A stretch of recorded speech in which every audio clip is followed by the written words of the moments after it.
China's Party Congress takes place every 5 years and is the most important event in its political calendar.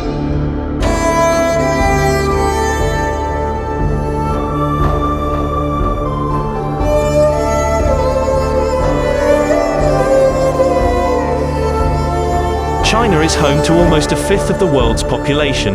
It is the world's second largest economy, behind the USA, and has lifted 800 million of its people out of poverty over the past 40 years. This is the largest shift in living standards the world has ever witnessed. The Party Congress comes at a defining moment for the country and the world. The National Congress is something quite unfamiliar to Western audiences. It is the highest governing body of the Communist Party, with the highest decision-making and supervisory powers.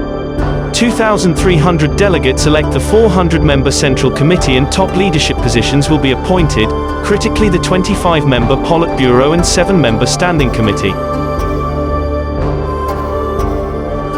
Xi Jinping has tightened his grip on power since his ascent in 2012.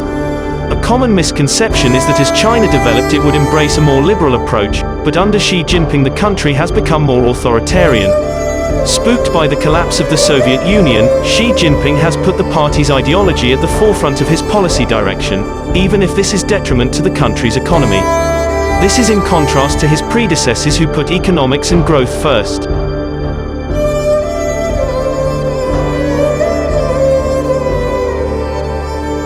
So what are the key things to watch for during the Party Congress? Firstly is China's handling of COVID-19. It was the first country to go into lockdown following the outbreak and is the last to come out. Xi Jinping's uncompromising zero COVID-19 policy has resulted in rolling lockdowns and put the economy in a coma, while other growth engines of the world such as Southeast Asia and India have returned to impressive growth rates. With low vaccination rates and the rollout of less effective Chinese vaccines, the zero COVID policy is expected to continue, at least to some degree. That brings us on to the second issue, the state of China's economy, which is in a precarious position. In addition to the perpetual lockdowns, China's workforce is rapidly aging, a legacy of the now abolished one-child policy. The property market is regarded as one of the biggest financial bubbles, and the rigor of political control has resulted in a reduction in personal and intellectual freedom, prompting the flight of some within the entrepreneur class. This excessive political control has also blighted China's tech industries with subsequent crackdowns. A potent set of threats loom on the horizon for China's economy.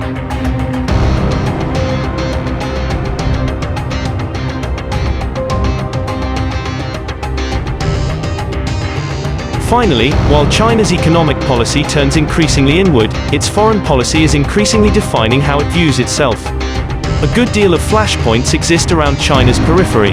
This includes border disputes with India in the Himalayas, the maritime dispute with its Southeast Asian neighbors in the South China Sea, one of the most strategic waterways of the globe.